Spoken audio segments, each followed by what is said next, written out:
Dice, tenía razón Jonás de correr y no predicar al pueblo que odiaba. ¿Qué haríamos nosotros si nos enviaran a predicar? También huiríamos, pero de la presencia de Dios no se puede huir. Vamos a leer Jonás del 1:4 en adelante. Dice, pero Jehová, oiga lo que hizo. Este pobre Jonás, por rebelde, pasó situaciones difíciles. Pero oiga bien lo que hizo. Pero Jehová hizo levantar un gran viento en el mar, y hubo en el mar una tempestad tan grande que se pensó que se partía la nave. Y los marineros tuvieron miedo y cada uno clamaron a sus dioses. Oiga bien, Dios levantó una tempestad ahí tan fuerte que no tuvieron otra, dice, que clamar a sus dioses. Pero en eso Jonás sabía que él había desobedecido al Dios Todopoderoso. Y aunque esta gente echó suerte primero para ver quién era el malo, entonces la suerte cayó sobre Jonás. Y Jonás ya por último, al ver de que la tempestad no paraba, les dijo, echadme al mar, dice, y ahí se acabará todo. Si usted lee más la palabra ahí, dice que Jonás fue lanzado al mar. Entonces le dijeron ellos, versículo 8, decláranos ahora por qué nos ha venido este mal. ¿Qué oficio tienes y de dónde vienes? ¿Cuál es tu tierra y de qué pueblo eres? Y él les respondió, soy hebreo y temo a Jehová, Dios de los cielos, que hizo el mar y la tierra. A ese Dios todopoderoso es al que nosotros le tenemos. Jonás sabía reconocer, esa era la diferencia que había en él, que él sabía entender y reconocer que él le servía a un Dios todopoderoso, que él le tenía miedo a ese Dios, le tenía amor, pasión, pero que también él no quería ir a ese pueblo porque había ese rencor. Pero Dios, a través de estas pruebas, a través de estas circunstancias, Dios quería limpiar el corazón de Jonás. Dios quería hacerle entender a Jonás que los designios de él son diferentes. Tal vez puedes pensar tú de otra manera diferente cuando estás en medio de la tribulación, cuando estás en medio de la prueba. Tal vez tú puedas decir, ¿por qué me pasa esto? ¿Por qué me está aconteciendo esta situación? Yo te digo, pídele al Señor y dile, Señor, yo sé que tal vez en algo te fallé, revélame, ábreme los ojos espirituales para poder ver en qué yo te he fallado, en qué yo te he pecado, porque esta angustia de esta tribulación ha venido sobre mí y yo quiero pararla ya de raíz. Entonces cuando tú le clamas a Dios de esta manera y le dices, Padre, ¿por qué me ha venido esta tempestad? Entonces Dios va a abrir los ojos de tu entendimiento y te va a llevar, cuando tú te sumerges en la presencia de Dios y te metes ahí. Pero cuando te metas en la presencia de Dios, que yo te digo que te metas, es que te vas a hincar, te vas a arrodillar, y mientras el Señor no te ministre, tú no te levantas de ahí, hasta que mientras tú no seas ministrado, tú no te levantes. Mientras el Señor no te dé una respuesta, tú no te levantes. Y cuando estás postrado ahí, orando, en medio de la angustia, en medio de la tribulación, y empiezas a ver aquella angustia, el Espíritu Santo va a empezar a traer el video y vas a empezar a ver tu pasado y vas a empezar a ver las cosas que tú hiciste.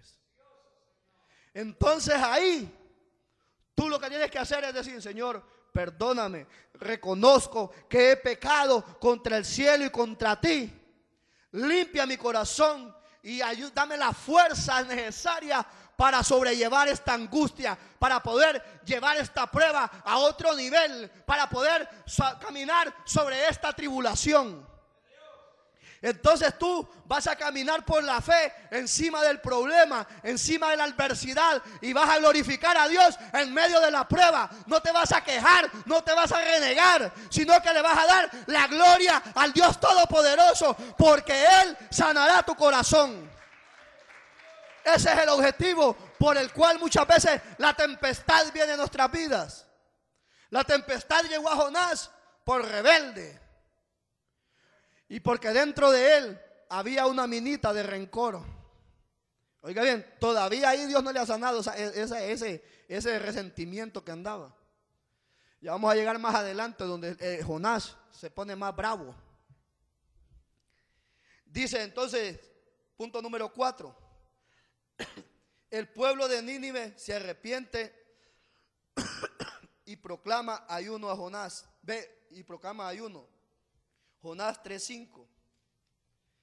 Mire, antes de que leamos eso, en ese momento fíjese que Jonás no le quedó de otra, que dice de que se levantó, cuando ya lo tiraron, se lo tragó el pez. ¿Cuántos saben la historia? Hay gente que dice que es una ballena, pero dice un pez. Dios tiene, dice ahí en el mar, anfibios o monstruos marinos preparados, dice, para, no sé para qué, para sus momentos de que Él va a actuar. Entonces imagínense de que un gran pez vino, tras de que se tira Jonás, solo se lo tragó. Y hay un misterio, ahí estuvo 3 días Jonás. El misterio de la redención de Cristo Jesús.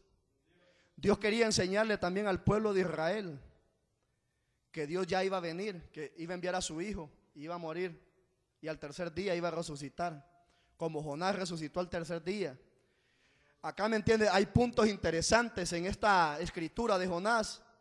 Para el pueblo de Israel era primer profeta que le predica al pueblo gentil para que se arrepintieran de su mal camino. Punto número 2, estuvo 3 días en el pez y al tercer día salió. Después de que Jonás, mire, pasa esta tribulación, se levanta y empieza a pregonar, dice, por toda aquella ciudad. En el capítulo número 2, ahí usted va a leer que dice, yo solo lo voy a narrar para no llevar mucho tiempo.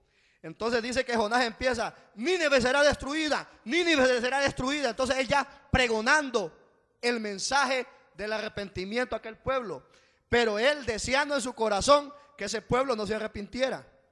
Ahí es donde le vino más cólera a Jonás, le vino más enojo. Entonces dice que los habitantes de aquella tierra, cuando escucharon que decía que Nínive será destruida en 40 días, Nínive será destruida, y no crea que pasó ahí como muchos hermanos quieren que les prediquen así, suave. Jonás fue a predicar pero bravo. Nínive será destruida en 40 días. Dios trae juicio sobre Nínive, pero enojado. Pero aquel pueblo escuchó y fue sabio. ¿Y sabe qué hizo? Se humilló. Ahí vamos a leer el capítulo 3:5. Cuando este pueblo se humilla, oiga bien, dice, y los hombres de Nínive creyeron a Dios y proclamaron, oiga, ¿qué proclamaron? A los que no les gusta ayunar. En el momento de la angustia hay que proclamar ayuno. En el momento de la adversidad hay que proclamar ayuno. Oiga bien, y este pueblo dice que proclamó ¿qué? Ayuno. ¿Y qué más hicieron? Y se vistieron de cilicio. ¿Qué quiere decir que se vistieron de cilicio? O sea, mire, rascaron sus vestiduras y se echaron, dice, como, ¿cuántos saben lo que es ceniza? Lo que cae, los que viven en México, en los ranchos, cuando usted mete el fuego y sale aquel montón de ceniza. Y que ese era como silicio. Se vestían y se echaban todo eso, quedaban todos blancos, a modo demostrando que había en ellos tristeza y demostrándole a Dios que ellos estaban arrepentidos. ¿Qué más hicieron? Y se vistieron de cilicio, oiga bien, del mayor hasta el menor de ellos. Y llegó la noticia al rey de Nínive y se levantó de su silla, se despojó, dice, de sus vestidos y se cubrió ¿de qué? De cilicio, y se sentó sobre ceniza e hizo proclamar y anunciar a Nínive por mandato del rey y de sus grandes